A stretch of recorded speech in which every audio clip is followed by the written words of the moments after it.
Assalamualaikum warahmatullahi wabarakatuh. Halo anak-anak semua. Hari ini kita akan masuk ke materi baru, yaitu terkait dengan cerita inspiratif. Sebelumnya, kita harus tahu dulu inspirasi itu apa. Nah, inspirasi itu adalah ide-ide kreatif akibat proses belajar dan peduli kepada sekeliling kita. Jadi, inspirasi itu adalah sebuah ide yang didapat dari pengalaman hidup seseorang. Oke, berdasarkan pengalaman hidup seseorang dan proses belajar kita di dalam lingkungan tempat kita, bisa lingkungan sekolah atau lingkungan keluarga ataupun lingkungan masyarakat. Nah, dari lingkungan itu kita akan memperoleh ide-ide kreatif untuk menginspirasi seseorang dan menghasilkan sebuah karya, yaitu cerita inspiratif. Jadi apa nih cerita inspiratif yang bisa kalian simpulkan? Nah, jadi cerita inspiratif itu adalah cerita yang isinya itu sebuah peristiwa atau sebuah kisah.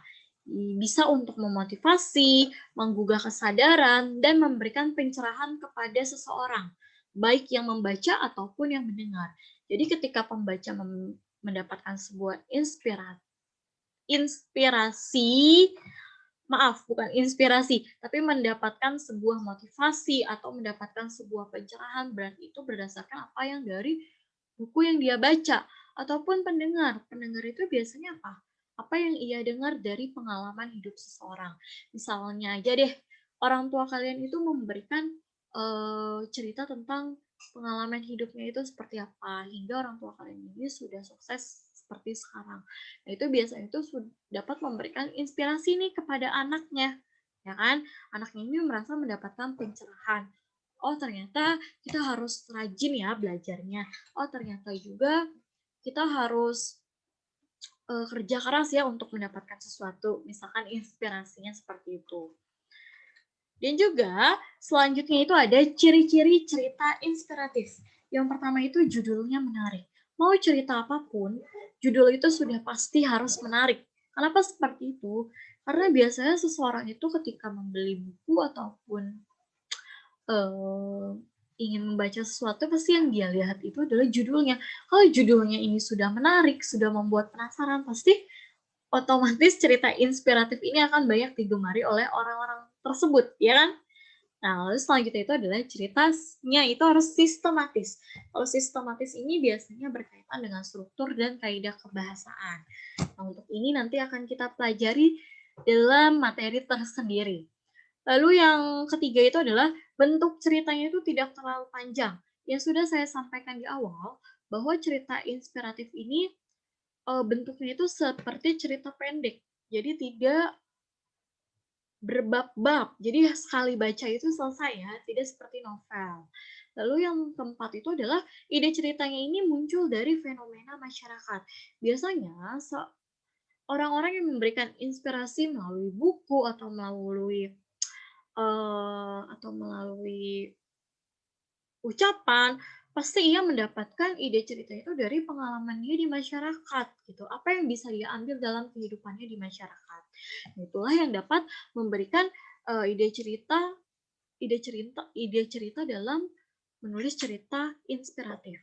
Lalu yang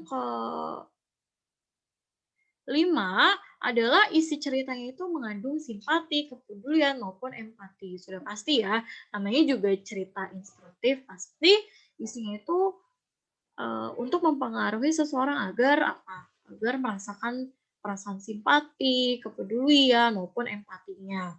Lalu yang keenam itu adalah ceritanya ini mampu memotivasi dan memberikan pencerahan kepada pembaca agar mengalami perubahan yang lebih baik. Namanya juga cerita inspirasi, pasti apa? Pasti pembaca itu akan mendapatkan sebuah pencerahan untuk kehidupannya yang lebih baik gitu. Lalu yang terakhir itu adalah pesan yang disampaikan ini secara implisit dengan memilih kata-kata yang menyentuh hati. Implisit di sini maksudnya itu adalah pesannya ini baru kita dapatkan setelah kita membaca cerita tersebut secara utuh.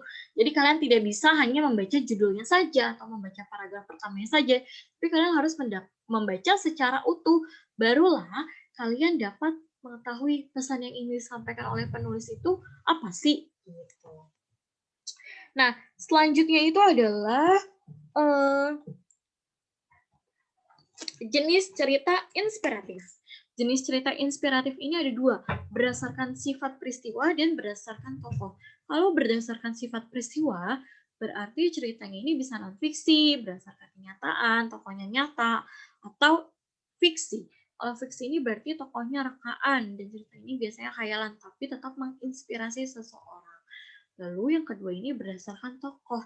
Nah, biasanya ada apa aja nih? Tokohnya itu berdasarkan tokoh-tokoh terkenal. Lalu tokoh cerita inspirasi sufi. Gitu. Sufi itu biasanya itu adalah ahli ilmu pengetahuan ya. Lalu atau juga ceritanya ini inspirasi binatang. Kalau binatang ini berarti berdasarkan cerita fabel dan berkaitan dengan fabel. Jadi tokohnya ini di dalamnya itu adalah binatang. Seperti itu. Selanjutnya itu ada menyimpulkan isi teks cerita inspiratif. Sama seperti teks sebelumnya, teks-teks yang lain juga ya. Yang pertama itu adalah membaca teksnya dengan cermat. Jadi kita harus membaca teksnya secara utuh agar mendapatkan informasi yang disampaikan oleh penulis itu juga disampaikan secara utuh. Yang kedua itu adalah memahami isi teks cerita. Sudah pasti, setelah kita baca, kita harus paham isinya itu membicarakan tentang apa. Barulah setelah itu kalian dapat menentukan garis besar gagasan pokok atau inti cerita. Barulah dari situ kalian bisa menentukan nih gagasan pokoknya itu membicarakan tentang apa sih isi cerita inspiratif ini. Lalu inti ceritanya itu seperti apa sih. Barulah setelah itu kalian bisa menyimpulkan nilai-nilai cerita dalam cerita inspiratif.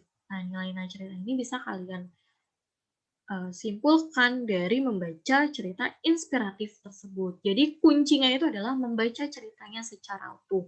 Mungkin ini saja materi untuk hari ini. Semoga bermanfaat dan dapat diterima dengan baik. Terima kasih. Wassalamualaikum warahmatullahi wabarakatuh.